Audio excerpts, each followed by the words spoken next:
Hey everyone, welcome back this Shiv Shukla and you are watching Scope Education. तो आज की इस वीडियो में बात कर रहे होंगे how to learn long answers in history.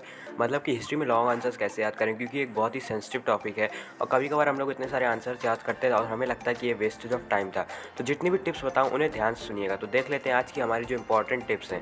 पहला चीज़ है कि राइट आंसर्स इन पॉइंट। अगर आप एग्जाम में लिखने जा रहे हैं आंसर, उसको पॉइंट में लिखिए। मैं पिछले अपने 100 वीडियो से कहते हुए आ रहा हूँ, जितने भी मैंने एसएसटी के ऊपर वीडियोज़ बनाए सब में मैंने कहा कि आंसर पॉइंट में लिखेंगे तो आपको मार्क्स मिलने के चांसेस दूसरे बच्चों से ज़्यादा है। राइट एंड लर्न, जैसे आपने कोई आंसर याद किया तुरंत उसे खुद अपने मन से लिखिए, जितना आप लिख सकते हैं।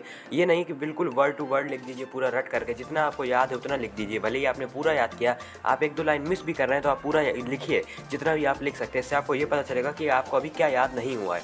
Don't memorise answer. आंसर को रटने की कोशिश ना कीजिए, क्योंकि एक एक पेज के आंसर होते हैं कुछ तो उनको रटना इम्पॉसिबल है। और अगर आप रटने की कोशिश करेंगे तो आपको उसमें मार्क्स भी कम हो जाएंगे, एक तो पहली बात, क्योंकि रटना हुआ आगे आपको याद नहीं रहेगा और साथ ही साथ उसमें टाइम भी बहुत वेस्ट होगा। Learn question answer. यहाँ पे मैं नोट्स नहीं बोल रहा हूँ, यहाँ क्वेश्चन आंसर बोल रहा हूँ, क्योंकि क्वेश्चन आंसर में ही हिस्ट्री में नोट्स हो जाएंगे और हमारे वहाँ पे जो पेपर में जो क्वेश्चंस आते हैं वो नोट से ही बन के क्वेश्चंस आते हैं। तो अगर आप सिर्फ क्वेश्चन आंसर ही याद कर लेते हो, जैसे मेरे पास एक पीडीएफ है क्वेश्चन आंसर्स की, 40 क्वेश्चन आंसर्स हैं उसमें, और गारंटी है कि उसी से आपके स्कूल में चाहे कोई भी स्कूल हो 99% उसी पीडीएफ से क्वेश्चन आएंगे या उसी पीडीएफ से रिलेटेड क्वेश्चन होंगे जितने उसमें दिए हैं। टॉपिक वाइज उसमें क्वेश्चन दिए हैं। एक्चुअली में एक पेड पीडीएफ है जो मैंने खरीदी थी। अगर आप चाहो तो मैं आपको इसके डिस्क्रिप्शन में लिंक दे सकता हूँ, जैसा कि आपको स्क्रीन पे दिख रहा होगा। स्टडी यानी other subject when it feels like wastage of time. जब आपको, जैसे आपने मान लो 15-20 मिनट पढ़ा हिस्ट्री, ठीक है, 5-6 आंसर भी याद हो गए, लेकिन अब आपको बोर लग रहा है, अब आपको याद नहीं हो रहा है, तो प्लीज़ उसे बंद कर दीजिए, क्योंकि आपका वेस्टेज ऑफ टाइम है एक्चुअली में। फिर बाद में आपको थोड़ी देर बाद रियलाइज़ होगा कि मेरा टाइम इतना वेस्ट हो गया, क्योंकि सबसे ज़्यादा प्रॉब्लम बच्चों को यही आती है कि हिस्ट्री में टाइम बहुत वेस्ट होता है। तो देखो, अगर आपका मन ना करे हिस्ट्री पढ़ने का तो प्लीज़ उसे साइड में रख दो, दूसरा सब्जेक्ट उठा लें।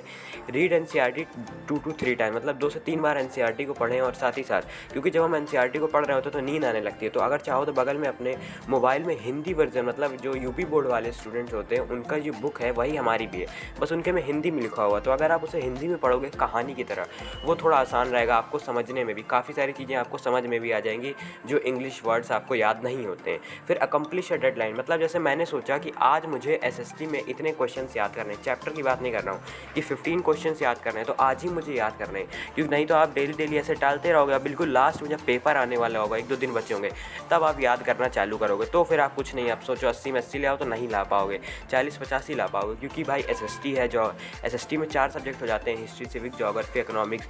इसमें हिस्ट्री में भी काफ़ी सारे चैप्टर्स हैं, फिर ज्योग्राफी में भी हैं, सिविक्स में भी है, इकोनॉमिक्स में भी है।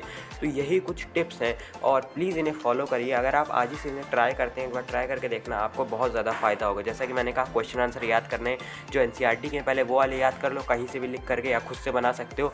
खुद से ना बनाना हो, गूगल में भी काफ़ी सारे ऐप्स आप जानते हो, वेबसाइट्स हैं जो छोटे छोटे आंसर शॉर्ट पॉइंट में आंसर देती हैं, वो वाले आंसर आप याद करो, क्योंकि उसी ज़्यादा फ़ायदा रहेगा। जितना कम आप आंसर याद करोगे उतनी जल्दी आप ज़्यादातर क्वेश्चन याद कर पाओगे, क्योंकि हमें काफ़ी सारे क्वेश्चन आंसर याद करने पड़ेंगे, क्योंकि अलग अलग टॉपिक से कौन सा क्वेश्चन आ सकता है। लेकिन मेरे पास जो पीडीएफ है वो काफ़ी बढ़िया पीडीएफ है, क्योंकि वो टॉपिक वाइज डिवाइडेड है। टोटल 40 क्वेश्चन है अराउंड उसमें, और उसमें टॉपिक वाइज क्वेश्चन है कि इससे बाहर तो क्वेश्चन आएगा ही नहीं, क्योंकि पूरा घुमा उमा के टीचर भी देगा ना, तो उसी पीडीएफ से आने क्वेश्चन। तो अगर आपको पीडीएफ चाहिए हो तो कमेंट कर देना। तो मिलते हैं नेक्स्ट वीडियो में, और अपने फ्रेंड के साथ इस वीडियो को ज़रूर शेयर करना। तब तक के लिए थैंक्स फॉर वॉचिंग। जय हिंद।